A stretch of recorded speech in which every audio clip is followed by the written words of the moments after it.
आम आदमी पार्टी के नेता आतिशी ने राज्यसभा के 7 सांसदों के भाजपा में विलय को असंवैधानिक बताया। उन्होंने कहा कि संविधान के अनुसार किसी विलय के लिए मूल पार्टी और 2/3 विधायी दल की सहमति जरूरी होती है, जबकि एक सीधे विलय का प्रावधान नहीं है। संजय सिंह ने भी इस बारे में सचिवालय को सूचित किया था। आतिशी ने आरोप लगाया है कि नरेंद्र मोदी और भाजपा लोकतंत्र को कमजोर कर रहे हैं, लेकिन इतिहास बताता है कि अत्याचारों का अंत निश्चित होता है। जिस प्रकार से कल राज्यसभा के सचिवालय ने मर्जर की घोषणा करी है, ये बिल्कुल साफ साफ गैर कानूनी है और गैर संवैधानिक है। सुप्रीम कोर्ट की कॉन्स्टिट्यूशन बेंच के बिल्कुल स्पष्ट ऑर्डर्स हैं, संविधान में बिल्कुल स्पष्ट तौर पर लिखा है, और ये मुद्दा आम आदमी पार्टी के राज्यसभा सांसद संजय सिंह जी ने राज्यसभा सचिवालय को सूचित भी किया कि संविधान के अनुसार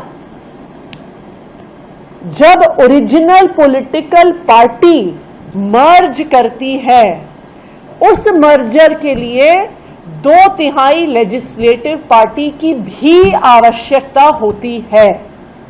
लेकिन एंटी डिफेक्शन लॉज के तहत कहीं पर भी इस देश के संविधान में प्रावधान नहीं है कि 2/3 सांसद हो गए, 2/3 विधायक हो, वो किसी दूसरी पार्टी में मर्ज कर सके।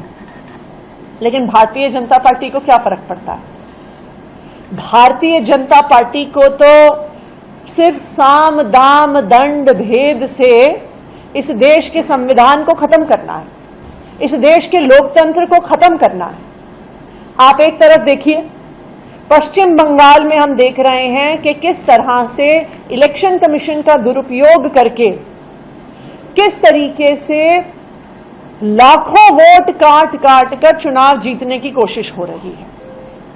एक तरफ से उस इंस्टीट्यूशन का मिसयूज हो रहा है।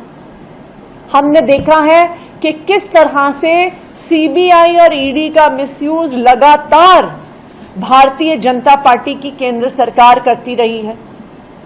तो ये बिल्कुल साफ है कि बीजेपी का एक ही मकसद है कि हर इंस्टीट्यूशन को गलत तरीके से इस्तेमाल करके, अपनी गुंडागर्दी के लिए इस्तेमाल करके उनको लोकतंत्र को खत्म करना है। उनको कोई फर्क नहीं पड़ता कौन चुन के आया, कैसे चुन के आया, जनता ने अपना जनादेश किसको दिया, अपना वोट किसको दिया।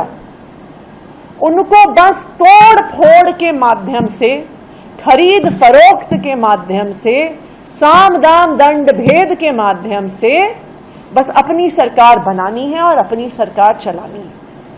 लेकिन मैं बीजेपी को बता दूं, मैं प्रधानमंत्री नरेंद्र